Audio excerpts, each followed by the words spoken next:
Hello, SOS Pod fam. What's up, y'all? We're back. What's up, y'all? We're back, and I'm here with my partner that I'm very dependent on for all things that I do. Same. Interesting. That leads us into our episode topic today, Which is codependency. Codependency. What a fun, lively topic for us. What a great to start. What a great thing to go into. I actually I didn't, throughout life, you've heard this term, but I didn't ever really give it much thought. I realized as I was learning, I've learned about this over the years in life, what it really means, because I had thought it just was basically like one person depending on another, but that's dependency, obviously. Like codependency, there's two involved, but I guess I hadn't really dove into what that looks like on both parts, like how you actually... like how both people are equally as equal participants. Equally culpable. Oh yeah. So it's a lot, and it can be very subtle, and you'll, the things we'll list here, we'll try to inform you and tell our own perspectives on it as well. But I'm sure anybody out there can think maybe in your base understanding of what codependency is, could name maybe a couple or even in your own personal experience. Will know when you've personally experienced codependency or seen it firsthand. It's common. It's more common than you think. Way more common than you think. Because when you're reading if you have experienced this, you may be in a codependent relationship, and there's so many levels to it. Obviously some are really toxic and really bad, and some are just, like you said, subtle.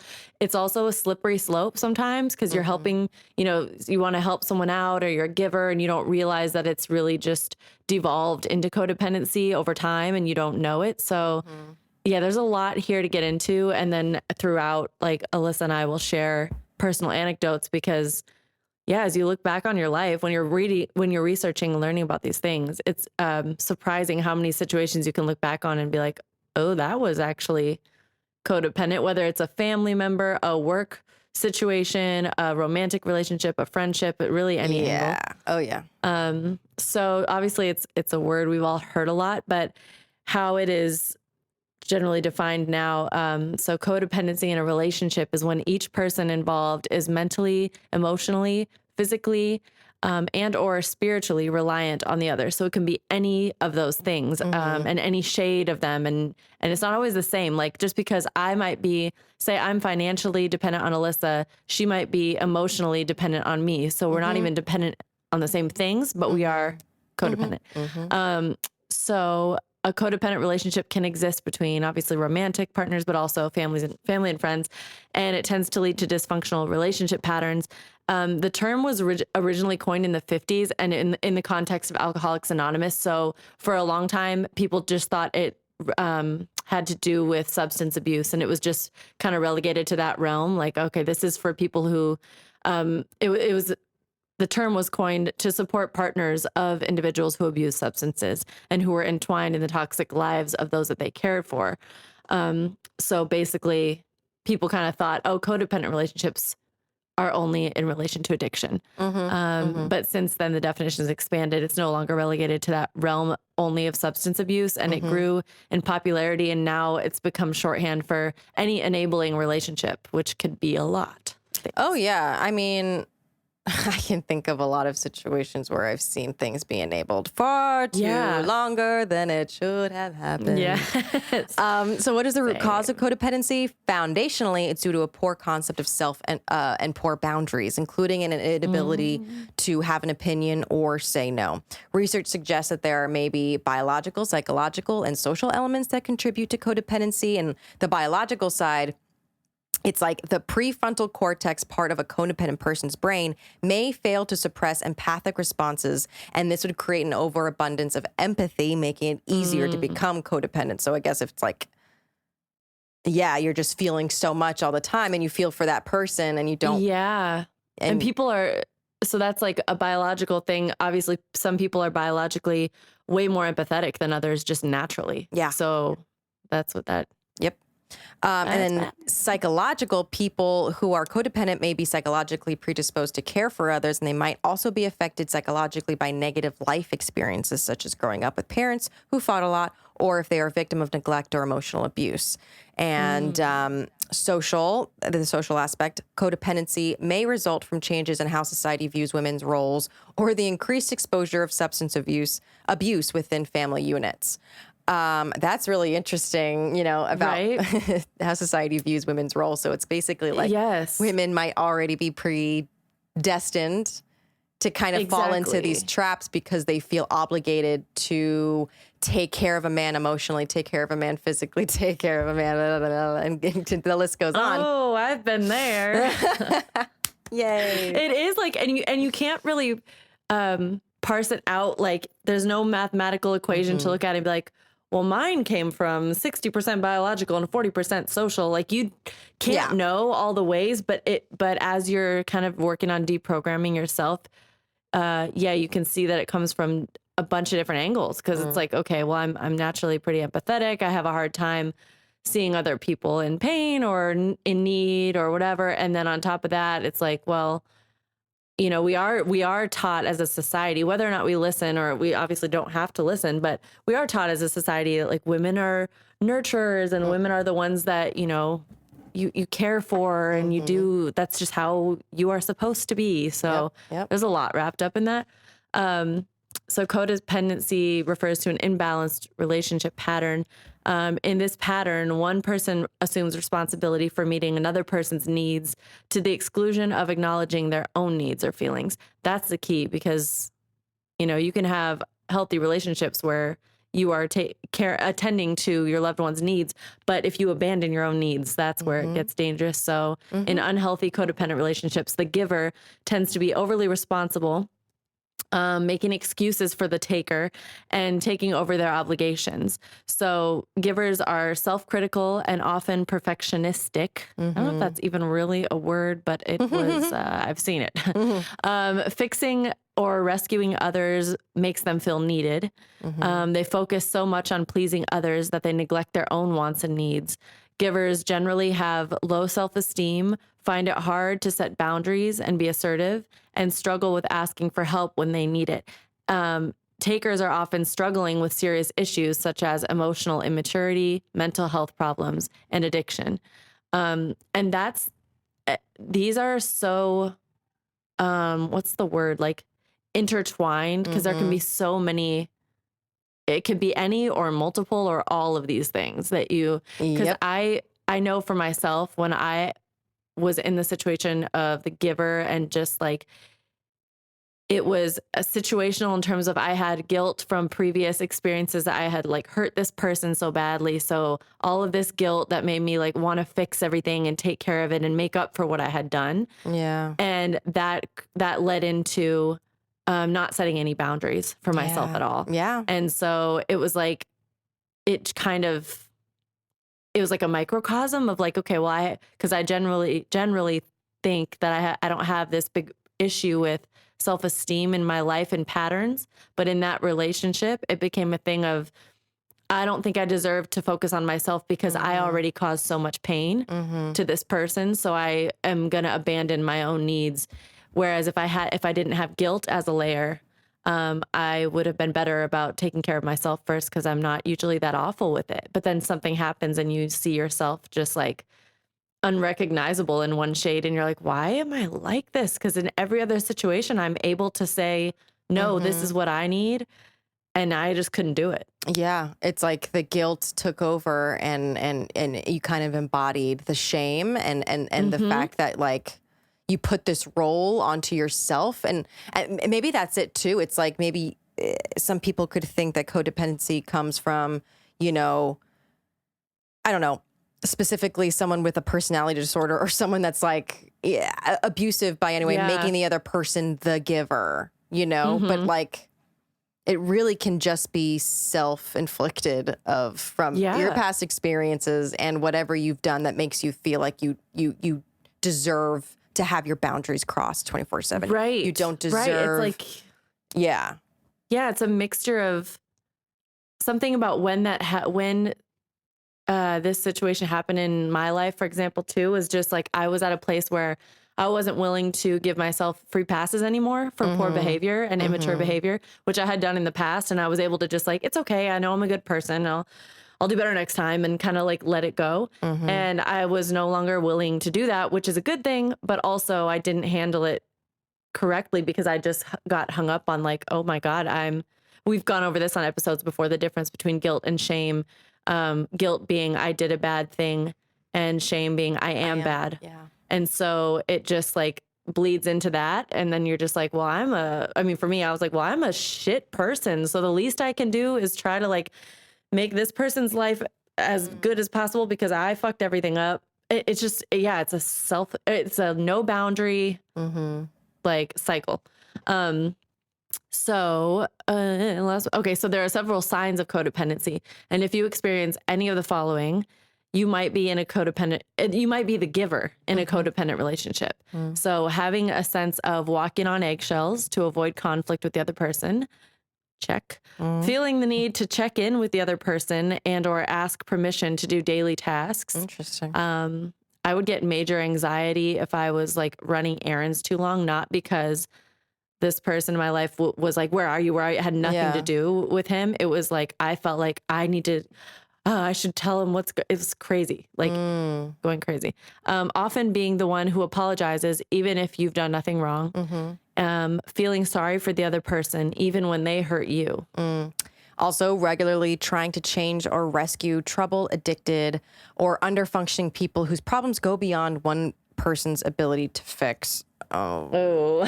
And that's the thing, too. Like, a lot of these instances remind me a lot of relationships when I was in college. Not that I necessarily had, but like other friends have. Yeah. And when you're that young, even like, it doesn't matter. You don't have to be that young. You can be in your 30s, 40s, 50s. Like, but they're watching. Maybe I'm talking about myself.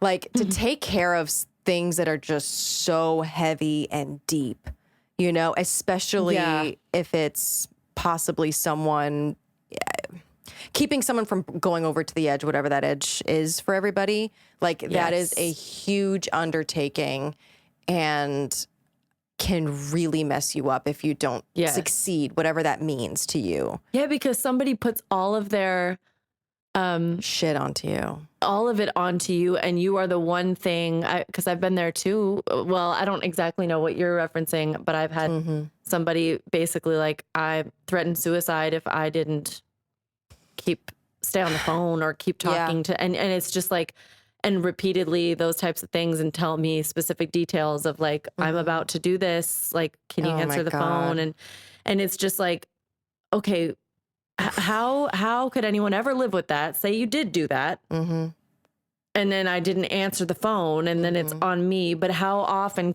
it's not fair to continually like hold that over someone's head as a threat, like repeatedly, and have it be, and you're right. Like I was in my mid-20s, and you're talking like in college too. It's like you're at an age where you're just not really equipped for that. Yeah, I don't know if you're ever equipped for that, but no, and I think when I speak to young people, I think it's easier. It's probably just easier because you don't have that much life experience, and you just think this is what a relationship is. I have to give myself to this extent.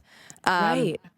So other things that show that you might be a giver in this situation: putting the other person on a pedestal despite the fact that they don't merit that position, a need for other people to like you in order to feel good about yourself, struggling to find any time for yourself, especially if you're free, consistently goes to the other person. If you're free time. Yeah, exactly. Yeah. If you're free time consistently, feeling as if you've lost a sense of yourself within the relationship. I was just having a conversation with somebody who literally every single one of these pertain to them. Everything. And it happens slowly. It's not like this smack in the face overnight. Because people are like, I would never let that happen. Like, how could you ever lose yourself? But like, it is a slow trickle. And what makes it even more confusing at times is that a lot of times codependent relationships aren't void of love. So there is love there with that person. It's not healthy the way it's being handled, and it's not obviously there's a lot wrong with it, but it's not so black and white to be like, oh, well, just cut them out of your life. Because usually in these relationships, there is love between the two people. So it's very much like, um, it's not so simple as what I'm saying, I guess. So, 100%. so why is codependency unhealthy? While everybody has loved ones and feels responsible for them, it can be unhealthy when your identity is contingent upon someone else. Exactly. That's where it gets tricky. Codependency does not refer to all caring behavior or feelings, but only those that are excessive to an unhealthy degree. So responsibility for relationships with others needs to coexist with responsibility to self and not replace it. Exactly. In this sense, the inherent issue with codependency is that the giver loses their true sense of self since they're pouring so much into the taker. Even if the giver doesn't feel this way immediately, they likely enjoy giving their love and being relied upon, but it can develop to unhealthy degrees as the relationship progresses. And another issue with codependency is that it becomes difficult for the giver to remove themselves from the relationship since they might feel the other person relies on them so much, even if they know in their gut it is the right thing to do. They'll feel responsible for them. Conversely, the taker will feel so reliant on the giver that they have difficulty leaving a toxic relationship as well. So it's like if you literally have no identity and have no idea how to live without this person and not in the romantic way. And this is talking about romantic relationships, at least what I'm saying now. But like, there's something you have to assess because there is an identity issue at risk here if you don't learn about yourself and process the feelings that you have once you're removed from that person. Because it's going to get dark. It's going to get desperate if you don't figure out who you are without that person and what you can offer. You know what I mean? Yeah. And that you're more than what you give this person. Right. And also like understanding that this person is another adult like you. So even though they might be reliant on you, this was hard for me, even though they might be reliant on you for a roof over their head and food and clothing and like survival necessities. At some point you have to like throw the baby bird out of the nest because it's like you're not their parent, you're not their mother, you're not their father, and you're enabling them to remain a child. And like that has a lot to do with unprocessed feelings of their inner child work. We've talked about that and why they feel like they need to be taken care of. And that's not your responsibility. It's not your problem. That is between them and their therapist. Yeah, for real. So how to overcome codependency, licensed professional counselor Dr. Mark Mayfield states that the first step is overcoming codependent tendencies is to focus on self-awareness. Many who struggle with codependency don't seek help until their life begins to fall apart, he says. My advice is to be proactive and seek help. And Dr. Renee Exelbert, a licensed psychologist and author based in New York, recommends once you're on that journey, you try your best to do the following. A, become the president of your own fan club. Learn to speak lovingly and positively to yourself and resist the impulse to self-criticize. Always. Take small steps towards some separation in the relationship. Seek activities outside of the relationship and invest in new friendships. Focus on figuring out the things that make you who you are and expand upon them. Never, ever, ever, ever, ever lose sight on your passions, your goals. And if you have to make that your first priority, do it. Right. Yeah. And if your partner or friend can't understand that you like need to have a damn life. Yes. That's scary. And you need to reassess things no matter how much you love them. Because nobody's going to come along and magically fix your life for you and like get you out of this situation. That's what I, had a lot of time to think about for myself. I'm like, I know I'm going to not be in this forever because I'm miserable and my gut and heart knows that this isn't right. So I know I'll get out, but how? Because nobody's going to do this for me. Like these are the little steps that can help. So actively turn your attention inward when tempted to think or worry about someone else. This takes practice. So be kind to yourself along the way because that anxiety will kick in of like, oh, but no, I got to make sure that they're fine first. It's like actively shut that off and worry about yourself first. Stand up for yourself if someone criticizes, undermines, or tries to control you, says Dr. Exelbert. By working on building your self-esteem, you'll find more strength in yourself. Don't be afraid to say no to someone when you really don't want to do something. That's so hard So to hard. do, especially for women as a whole. It's really hard Yeah, setting we're boundaries like that, conditioned we're conditioned especially if you're, be what's up? subservient. Yeah. And especially if you're in a relationship where someone is dependent on you, you're just like, how do I say no? So consider trying a support group or group psychotherapy if one-on-one therapy doesn't appeal to you. There's even an organization called Codependence Anonymous, CODA for short, that addresses needing to be needed and past relationship dynamics. That sounds fascinating. I know a bunch of people that could definitely benefit from that. Yes. That's interesting. Honestly. It's called CODA. CODA is also what you call sign language. Oh. Or no, or kids. Oh my God, I don't want to mess it up. Something to do with the deaf community. Oh. So that's a little confusing, guys. Yeah, that is confusing. Come on. But yeah, I again, we want to like emphasize it's okay that you like want to put someone first. Like that doesn't necessarily mean you're codependent when you want to put your loved one first. No. It's the pattern. And if it's you're losing your identity in the process, like we just want to be clear. So you're not like, well, I pick up coffee for my husband every day. Like, it's not just that. Like, it's not just that. Sacrifice and compromise does not equal codependency. Like those are loving actions that you do for someone. It's if you are abandoning yourself internally in full throes of supporting someone else, that's the line. Like it's definitely, and it's a slippery slope. So, and also really everything ebbs and flows. There are plenty of relationships that can evolve from codependent into healthy and vice versa too. Like you might have noticed, maybe in listening to this episode, you're reflecting on a relationship in your life and you're like, oh, this actually has slid down and devolved into a codependent thing. It's not like, oh, trash it, throw it away. That person's toxic for you and terrible for your life. They can sometimes be salvaged. It's just awareness. It's self-awareness, practicing that. And, cause you can pull it out of the toxic cycles sometimes. Yeah. I think what's interesting to me is codependency, that dynamic in a workplace. You know what I mean? Yes. Between a boss and a employee. Oh yeah. That is because there's an inherent power structure there. So it's like an employee is financially dependent already by default, like by design. So it's not even like, there has to be crossing the line on what that what I would assume what happens a lot in that situation would be bleed over into like real friendship. And that can blur the lines of the work dynamic and what the friendship is offering, especially if it is between a boss and an employee, because like you said, there's a power dynamic. And if something happens, like what that can also affect, you're not going to ever want to let that person go if, like, let's say they need to, maybe they're not good at work, but you are enabling them.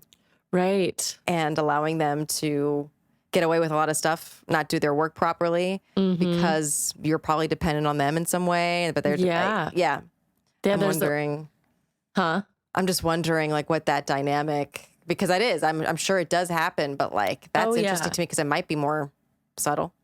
I know, because when there's already a power structure in place, as opposed to like a romantic relationship where it's possible and even ideal to have like a 50-50, it ebbs and flows each time. But when it's a boss employee situation, there's already a structure in place. So I think it could be harder to distinguish when it slips into that codependency realm. Cause it's like, well, we are codependent because I work for you in exchange for money, but like, where does it end?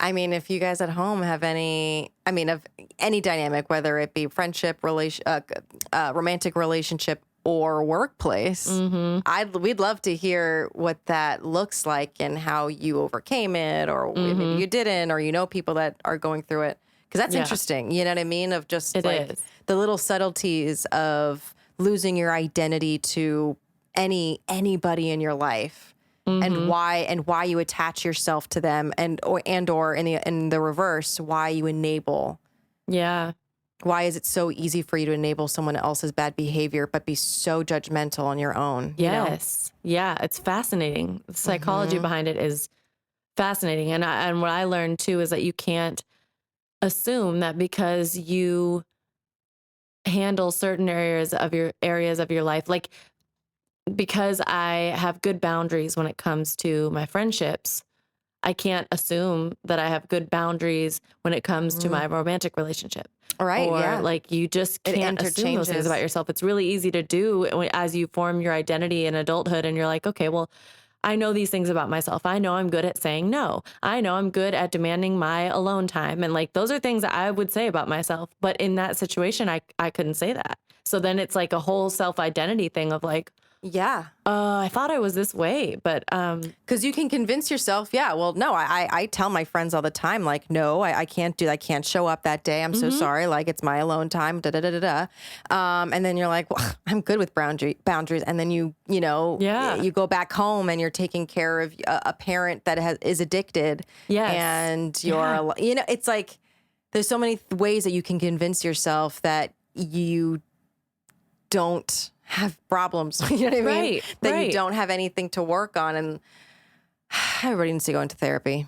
I know, honestly, everybody, because there's areas and I mean, like as we are discussing this, it's like I'm remembering a whole like little pockets of like, oh, I remember that friendship that was kind Right. of leaning that way. Oh, I remember this like, yeah, work situation or, and it's not a claim on like a stain on your character or whatever. Like this is a human condition situation. Like everybody's been in some shade of codependency because we're human beings. We're empathetic. We are community based. So that's going to happen, but it's just important to know what it is so that when it starts to happen, you can catch it before it really just like piles up. Devolves and you lose your identity, and that's you'll get massively depressed, and there's so many negatives to losing yourself, obviously. But yeah, well, Yeah. On that note, we're getting out of here. You figure that on your own, but we love you guys. We hope you learned something. We learned some things today, and if you have any personal information personal experience, if you have any social security numbers you want to share with us. If you'd like to start a codependent relationship with any of us, please let us know. Anyway, we would love to hear from you on our Instagram at the SOS Pod. DM us, any sort of experience you have with this, and we'd love to hear your point of view and your experience. And so follow us there, reach out to us there. We're also on YouTube, SOS with Molly and Alyssa, and Spotify and Apple Podcasts. Please rate and review us, subscribe, rate, and review, because it helps us reach more people. Yeah. And I think that this episode too is a good one. We will be asking questions and like quizzes and prompts in our stories this week because this is a topic that has touched, like I said, pretty much probably everybody. And so we want to engage you guys as our community this week to just like share some stories, obviously anonymous. We're not going to put anyone on blast, but just the more you can hear other people's experiences, the more you can identify them within your own life and also not feel if you're beating yourself up about this or like, how could I have let myself get into understand it happens to everyone. So the more we can all like talk about this, we're going to use this week to do that. Yep. And I'm Molly Cottrell. I'm Melissa Rosano. Here's to turning meltdowns into magic.